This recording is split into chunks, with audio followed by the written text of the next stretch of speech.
హైందవ బంధువులారా నేనున్నాను మీకు. ఏ క్రైస్తవ నాయకుడైనా మిమ్మల్ని తక్కువ చేసి మాట్లాడితే వెంటనే నాకు ఫోన్ కొట్టండి.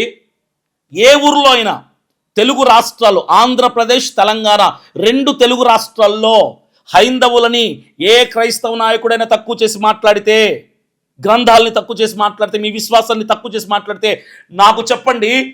నా క్రైస్తవులైనా సరే నేనే యాక్షన్ తీసుకుంటా, నేనే కేసు పెడతా, నేనే ఎఫ్ఐఆర్ కట్టిస్తా.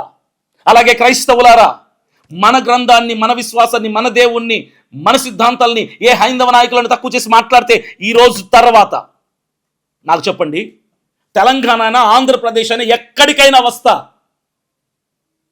ఆమరణ నిరాహారం దీక్ష చేసి మరి ఎఫ్ఐఆర్ కట్టిస్తా, రిమాండ్కు పంపించేలాగా చేస్తా. నాకు న్యాయం కావాలి. నా భారతదేశంలో పీస్ కావాలి. పీస్ చేస్తున్నారు కదరా దేశాన్ని. నా భారతదేశంలో క్రైస్తవులకి హైందవులకి మధ్య సమాధానం కావాలి, పీస్ కావాలి, సామరస్యత కావాలి, అన్నదమ్ముల్లా కలిసిమెలిసి బ్రతకాలి. ఏ హైందవుడు రోడ్డు మీద వెళ్తున్నప్పుడు యాక్సిడెంట్ అయితే క్రైస్తవుడు చూస్తే రక్తం ఇవ్వడా, సాయం చేయడా? అదే క్రైస్తవుడు రోడ్డు మీద వెళ్తున్నప్పుడు యాక్సిడెంట్ అయితే ఒక హైందవుడు చూస్తే సాయం చేయడా, రక్తదానం కావాలంటే ఇవ్వడా? ఎందుకు సార్ కొట్టుకొని చచ్చిపోయే ఈ వాతావరణాన్ని ఎందుకు క్రియేట్ చేశారు?